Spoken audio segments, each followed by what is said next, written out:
इस कहानी के सभी पात्र और घटनाएं काल्पनिक हैं, जिसका किसी भी व्यक्ति या घटना से कोई संबंध नहीं है। यदि किसी घटना के साथ इसकी समानता होती है, तो इसे मात्र एक संयोग कहा जाएगा।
दिगंत और अनंत तक गूंजायमान है। ब्रह्मनाद है विधि का वो अटल विधान है। धर्म की अधर्म पर विजय का वो प्रमाण है। जायमान है वो अटल विधान है। विजय का वो प्रमाण है। ब्रह्मांड का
अनंत असीम ब्रह्मांड, अद्भुत, विशाल, विराट, जहां असंख्य आकाश गंगाएं प्रतिक्षण बनती रहती हैं, मिटती रहती हैं। हर आकाश गंगा में होते हैं अनगिनत तारे, अनेकों सूरज, और सूरज के साथ होता है अपना सौर मंडल, जिसमें रहते हैं अनेकों ग्रह। न जाने कितने सूरज चमके और बुझ गए, न जाने कितने तारे चमके और खो गए, न जाने कितने ग्रह, कितनी पृथ्वियां, कितनी सभ्यताएं बनी, बढ़ी और खो गई समय की इस अनंत धारा में। इन्हीं अनजानी परंतु अमर गाथाओं में से एक है महागाथा ब्रह्मांड के योद्धा आर्यमान की। बहुत समय पहले पृथ्वी से लाखों प्रकाश वर्ष दूर आर्याना आकाश गंगा में एक ग्रह था, थार।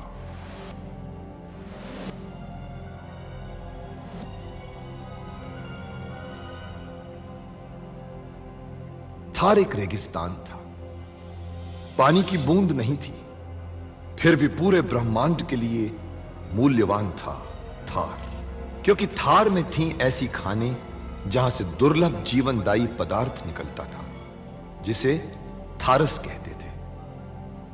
यह किसी भी ग्रह की जहरीली से जहरीली हवा को भी रासायनिक प्रक्रिया से प्राणवायु बना देता था, जीने के लायक बना देता था। कहावत थी, थारस जिसके वश में, पूरी आकाश गंगा उसके वश में। आर्याना आकाश गंगा की संरक्षक संस्था ओमियान के नियमों के अनुसार थारस को कोई भी व्यक्ति अपने वश में नहीं कर सकता था। यहां तक कि थार ग्रह का राजा जारांत भी नहीं। राजा होते हुए भी जारांत अपना राज्य गणतंत्र प्रणाली से चलाता था। खानों से निकलने वाले थारस का 25% भाग ही थार ग्रह के हिस्से में आता था। बाकी का हिस्सा ओसेक अंतरिक्ष संगठन में चला जाता था। ओसेक आरियाना आकाश गंगा के व्यापारियों का संगठन था और जिसका संचालन अंतरिक्ष में बनाए गए एक कृत्रिम ग्रह ओसेक से होता था। मगर ओसेक संगठन में कई व्यापारी ऐसे भी थे जो अति महत्वाकांक्षी थे, जो पूरे ब्रह्मांड में अपना आधिपत्य स्थापित करना चाहते थे। परंतु जब तक ओमियान था तब तक कोई कुछ नहीं कर सकता था। ओमियान अंतरिक्ष के लोगों की संरक्षक संस्था थी जो अंतरिक्ष के निवासियों के हितों का पूरा ध्यान रखती थी और अपनी शांति सेना के द्वारा संपूर्ण ब्रह्मांड में शांति और व्यवस्था बनाए रखती थी। इसी ओमियान संस्था का अध्यक्ष था महान होशिंग। होशिंग जिस ग्रह पर रहता था उस ग्रह का नाम था गुरुक्षेत्र, जहां आज छिड़ी हुई है एक महाजंग।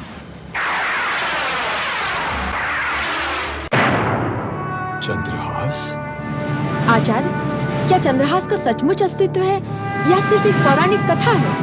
आश्चर्य है माया कि सवितान आश्रम की शिष्या होने के उपरांत तुम मुझसे सवाल पूछते हो कि चंद्रहास का कोई अस्तित्व है। चंद्रहास का अस्तित्व है, परंतु ये चंद्रहास क्या है आचार्य? ब्रह्मांड का सबसे बड़ा शस्त्र। अब समय आ गया है कि तुम उस अस्त्र के विषय में जान लो जो बनाया गया है तुम्हारे लिए और तुम जन्मे हो जिसके लिए, और जिसके बिना तुम नहीं कर सकते नारक का संहार। कुछ दिनों पहले आपने मुझे इस दिव्य वस्त्र के बारे में बताया। अब आप कह रहे हैं कि मैं चंद्रहास के लिए जन्मा हूं, वो मेरे लिए बना है। ये क्या पहेली है आचार्य? ये पहेली नहीं है आर्यमान, सनातन सत्य है ब्रह्मांड का। आओ मेरे साथ, आओ तो।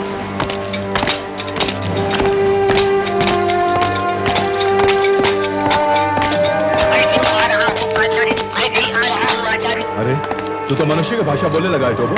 आ जाओ आ जाओ, तुझे कैसे बोल सकता हूं?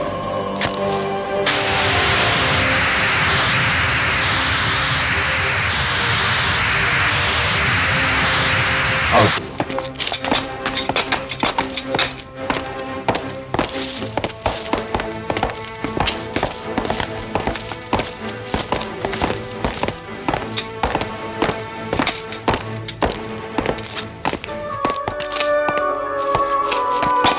युद्ध का शस्त्र नहीं है चंद्रहास, शांति का शस्त्र है।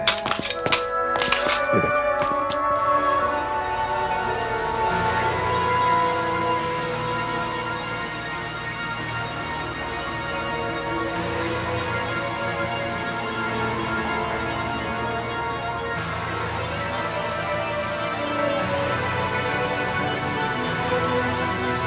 जब जब ब्रह्मांड में धर्म की हानि होती है, अधर्म बढ़ता है, शांति खंडित होती है, तब तब निकाला जाता है चंद्रहास को उसके गर्भ से।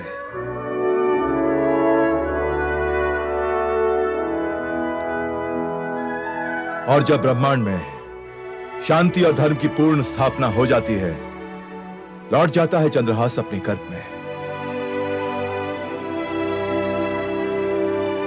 मगर ये चंद्रहास है क्या? कैसा अस्त्र है ये? इसके गुण क्या हैं? इसे किसने बनाया? ये तब की बात है जब ब्रह्मांड में पहली बार हुआ महायुद्ध आकाश गंगाओं के बीच। सबके पास थे अस्त्रों के भंडार, एक से बढ़कर एक शक्तिशाली, परंतु ऐसा नहीं था अस्त्र कोई जिससे सब डरे, जो हो सबसे शक्तिशाली। तब ब्रह्मांड के श्रेष्ठतम वैज्ञानिकों ने अलग अलग ग्रहों से कठोर मणियां इकट्ठी की और उसे प्रखर सूर्य के तापमान में गलाकर निर्माण किया चंद्रहास का। चंद्रहास जिस पदार्थ से निर्मित है ना, उसे शक्तिशाली से शक्तिशाली अणुशस्त्र भी नहीं कर सकते नष्ट। इसकी ऊर्जा पर्याप्त है किसी भी अणुशस्त्र को निष्फल करने के लिए, और इसका प्रहार झेलने की नहीं है क्षमता किसी भी अणुशस्त्र में। हां, एक और रहस्य है इसका। चंद्रहास ब्रह्मांड के सबसे कठोर पदार्थों से बना है, परंतु है पारदर्शी। जब सूर्य की किरण इसके एक विशेष कोण से गुजरती है, तो जहां जहां यह किरण इंद्रधनुष बनाती है, वहां की मिट्टी थारस हो जाती है।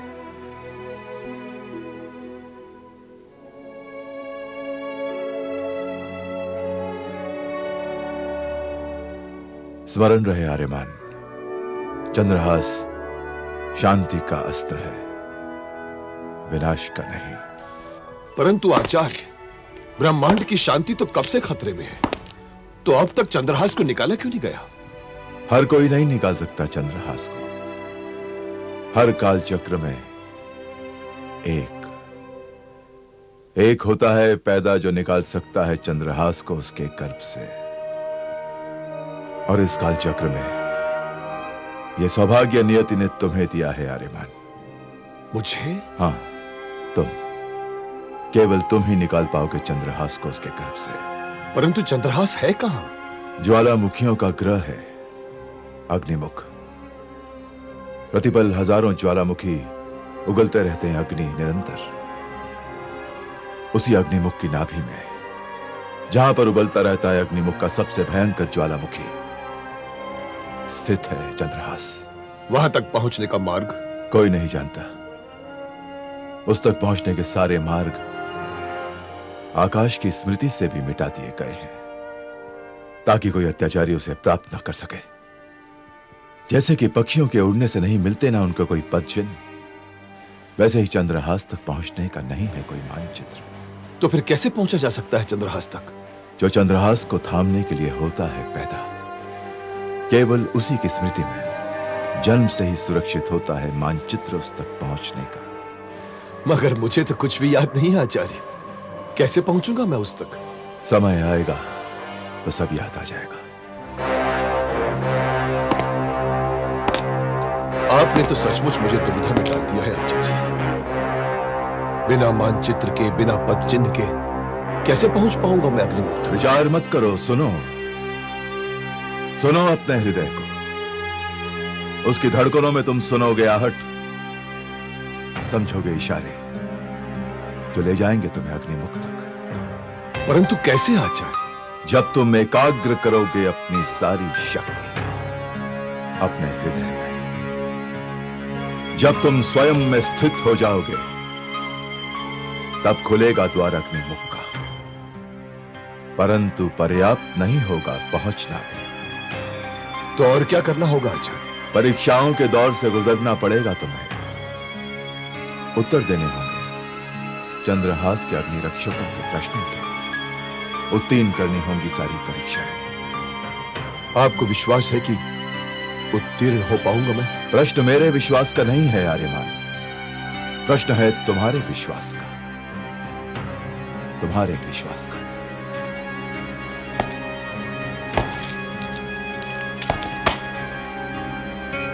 प्रस्थान करो कल सुबह चंद्रहास को प्राप्त करने के लिए।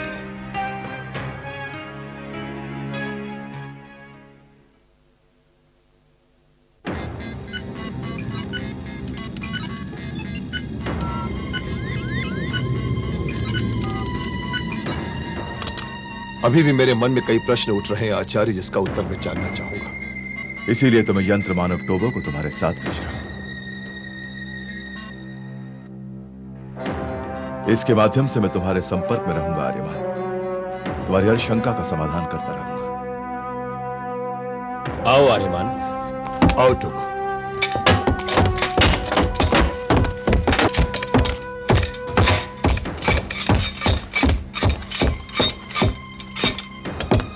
वो देखो। आर्यमान, यह स्तंभ कुरुक्षेत्र के उत्तरी भाग में है। इसके गुंबद में एक विशेष यान है जो तुम्हें चंद्रहास तक ले जाएगा। इस यान में मैंने तुम्हारा दिव्य वस्त्र भी रख दिया है। इस यान की विशेषता यह है आर्यमान यह प्रकाश की गति से भी तेज चलता है और आने वाले हर संकट का संकेत दे देता है। परंतु ये स्तंभ तो यहां से बहुत दूर होगा ना गुरुदेव, हम लोग वहां तक पहुंचेंगे कैसे? तुम दोनों वहां सामने खड़े हो जाओ। मैं तुम दोनों के शरीरों को प्रकाश कणों में परिवर्तित कर दूंगा। तुम तुरंत गुंबद में पहुंच जाओगे, वहां से ज्ञान में जाओ, प्रस्थान की तैयारी करो। जो आगे गुरुदेव, चलो प्रभु। हम तैयार हैं गुरुदेव। गुरु शांगला, जो आज्ञा।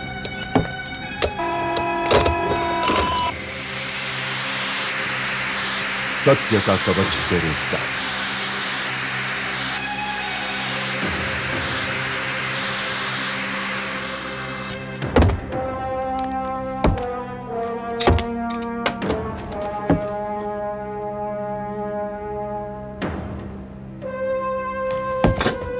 आर्यमान, तुम गुंबद में पहुंच चुके हो। अब तुम दोनों यान में अपना स्थान ग्रहण करो। आओ तुम। यान का द्वार खोलो।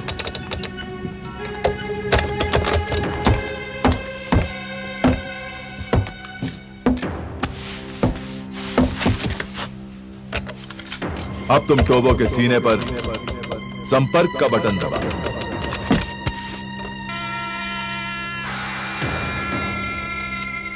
अब मैं प्रारंभ दूंगा तेरे यान जो ले जाएगा तुझे अग्निमुख के पथ पर, गुरुत्वाकर्षण के पार।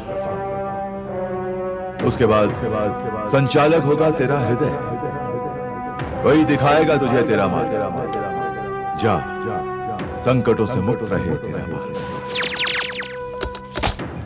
गुरु सप्तांग, मुख्य द्वार खोलो। जो आज्ञा।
समझ में नहीं आता कि मैं क्या करूं। अगर उसे नहीं रोका गया तो नारक सारे ब्रह्मांड में रहने वालों का जीना मुश्किल कर देगा, क्योंकि वो अच्छी तरह से जानता है कि थारस नहीं तो जीवन नहीं। इसीलिए वो पूरे ब्रह्मांड में थारस का एक छत्र स्वामी बनकर ब्रह्मांड में सभी रहने वाले लोगों के जीवन और मृत्यु का स्वामी बन जाएगा। ये सूचना आर्यमन तक पहुंचाई जा सकती, पता नहीं आर्यमन कहां होगा।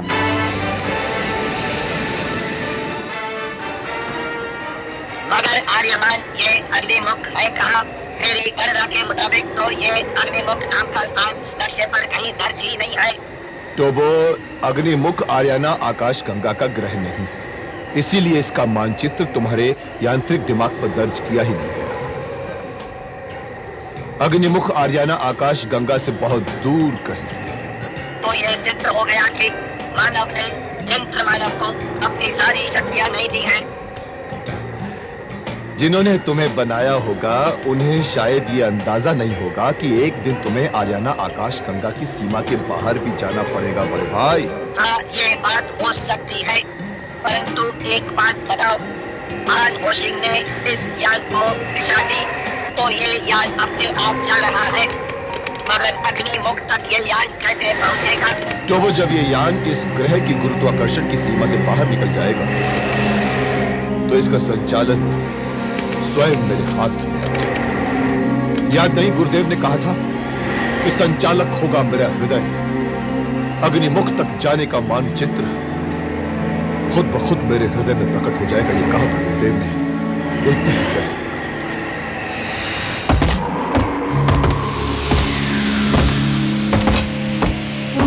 आर्यमान तो समाप्त हो गया, समाप्त हो गया, समाप्त हो गया।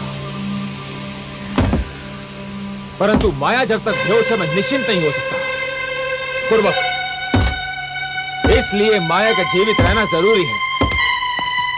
और थारस के लिए आपकी भावी योजना क्या है महासामंत नारक? धीरे धीरे थारस पर मेरा एक अधिकार हो जाएगा। मैं थारस को अधिक से अधिक मात्रा में निकलवा कर उसका गुप्त रूप से संग्रह करूंगा।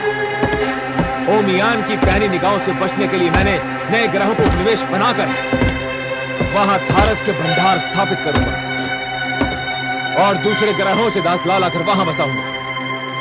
कुरुबक, मेरा एक सपना है, जब संपूर्ण थार ग्रह पर किसी को थारस की आवश्यकता होगी तो उसे नारक से बात करनी होगी, और तब यह महासामंत नारक उस थारस को अपनी शर्तों और अपनी कीमत पर बेचेगा। कुरुबक, एक बात मत भूलना, थारस आर्याना की प्राण है, और जिसके बस में थारस होगा उसके बस में आर्याना के प्राण होंगे। और शुक्रांत, उसके लिए आपकी क्या योजना है महासामंत नारक? शुक्रांत वो थार के राजा बनने का सपना देख रहा है। कुर्बक, उसे सपना देखने दो, और जब उसकी आंख खुलेगी तब तक थार से थारस का भंडार खत्म हो चुका होगा, और जब थार से थारस का भंडार खत्म हो चुका होगा तब थार ग्रह पर शासन करने का कोई अर्थ नहीं रह जाएगा। महासामंत नारक, मैं दाद देता हूं आपके दिमाग की और उसकी सोच की। इसीलिए तो हम संपूर्ण ब्रह्मांड पर विजय प्राप्त करने का सपना देख रहे हैं।